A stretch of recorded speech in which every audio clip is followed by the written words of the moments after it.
healthcare guru, Tom Quigley of Claim Links. Tom, I have learned so much about healthcare from you. And that's why I always turn to you when it comes to healthcare. And you've been doing it a long time, Tom, haven't you? Oh, yeah, way too long. 30 plus years overall. But you figured out something that always is one of the highest expenditures for a business every year is their healthcare. And they're paying. It's, yeah, it's amazing what emotions will do to you. And this is why this topic makes a lot of sense today, ladies and gentlemen. Why small and mid-sized employers pay the highest margins. And this is interesting because then it just shows you these corporations are able to figure it out by write-offs and they have such a huge higher level payroll. Many small and mid-sized businesses have challenges to meet payroll every month. And then they have this huge healthcare expense. That's why you have to call Tom. But why do some smaller employers often pay more per employee than large corporations? Because they don't realize that the tax laws the large ones are using can use too. And are they They using them? no one's ever equated it to them, and that's the problem.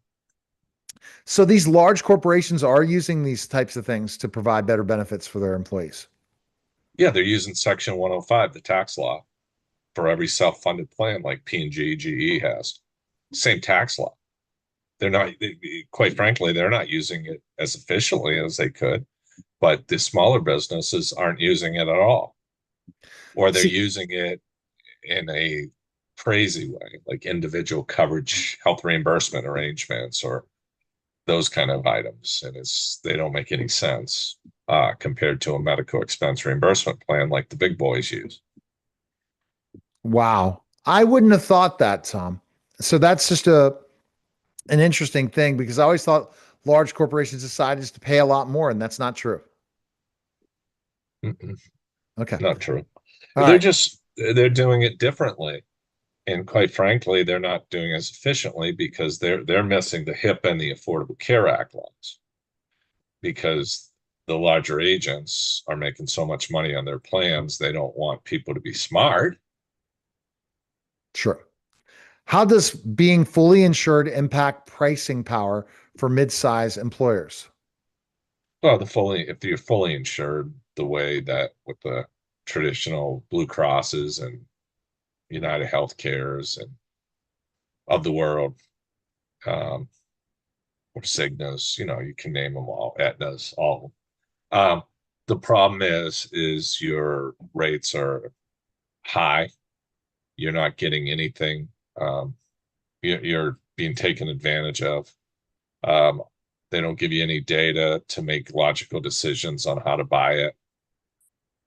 Whereas if you took advantage of the same tax laws, you'd get all that the big boys use.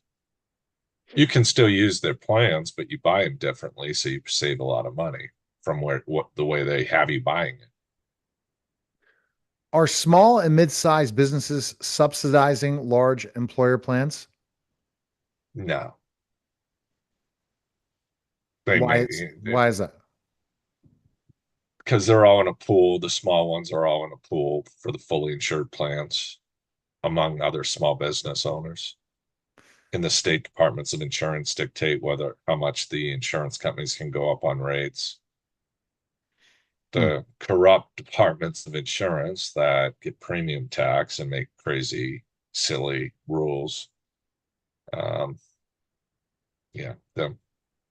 Whereas if you use the tax law that I'm referring to, Section 105, it's now a Department of Labor ERISA plan, IRS, DOL police it. You bypass a lot of the silliness that the states have. Okay. What role do commissions, overrides, and administrative fees play in small group pricing? Oh, they're making a killing on bonuses, the larger agents based on volume. They're getting usually a per head or a percentage of costs as a commission. Bonuses are based on premium, so there's no incentive to lower your cost.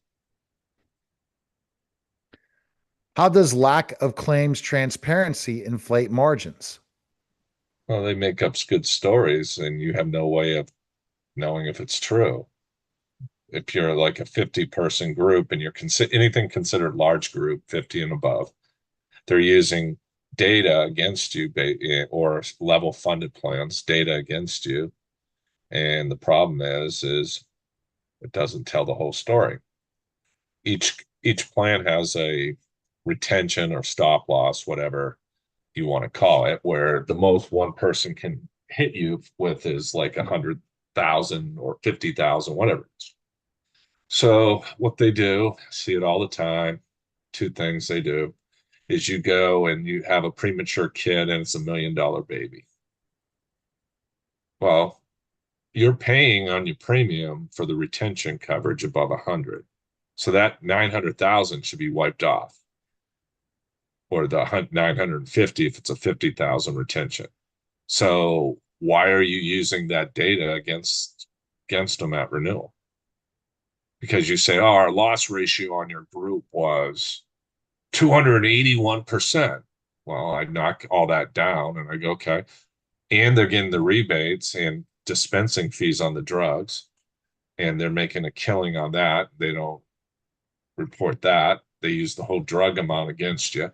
So next thing I know, I'm like, oh, well, actually, every dollar being spent, you guys are making 40 cents. It's 60 cents on the dollar. But because you have everyone bamboozled, because you have to be at 80, 85%, whatever it is with the ACA, you're making it sound like you're losing money and you're really making a shitload. So you're screwing the consumers, and your stupid agents are who are commission based are running around uh, telling people that your premature kid and this and that are killing you. Well, no, they're not. Because if you have $1 million premium and you have $100,000 retention, that's a lot. I mean, how are you going to hit? You're not hitting that. That's total bogus. So it's a good scheme they got going. I mean, no one, and they don't have to show you the data. Yeah, Neil, you guys spent 2 million bucks and it was 1 million, so you're at a 200% loss ratio. But I'm not going to show you any of the data to support it. I'm just telling you. So talking about claims transparency, that means that they look at pricing and different where it costs different places to put together the plans or what the average cost per Yeah, everyone that they gets a know certain that procedure. Hmm. each product they put out, they know is profitable. Like I mentioned before, 8 people hit a 5,000 deductible. Now that could be somebody hits a $2 million claim is included in that, right? But the point I'm making to people is they make all these numbers up on you. They tell you you got a terrible loss ratio and blah, blah, blah, or you have these conditions that potentially could diabetes, or, somebody had cancer and they've been in remission. It was they got it early and they're no longer even a concern or a threat. Well, we got to raise our rates 10% because of the potential. Yeah. And you're sitting there going, yeah, but the risk that they pose is 50 or 100,000 bucks. Yeah. You're charging us 1 million. Well, what do you mean you got to go up to 300,000 to make it 1.3? All right. What structural changes allow mid-sized employers to lower margins without increasing risk? Low, you mean increased value? Yeah. So basically, There, yeah, go ahead. the first thing you do is you go to the insurance company and you want the lowest cost option they offer with the same network. Step one.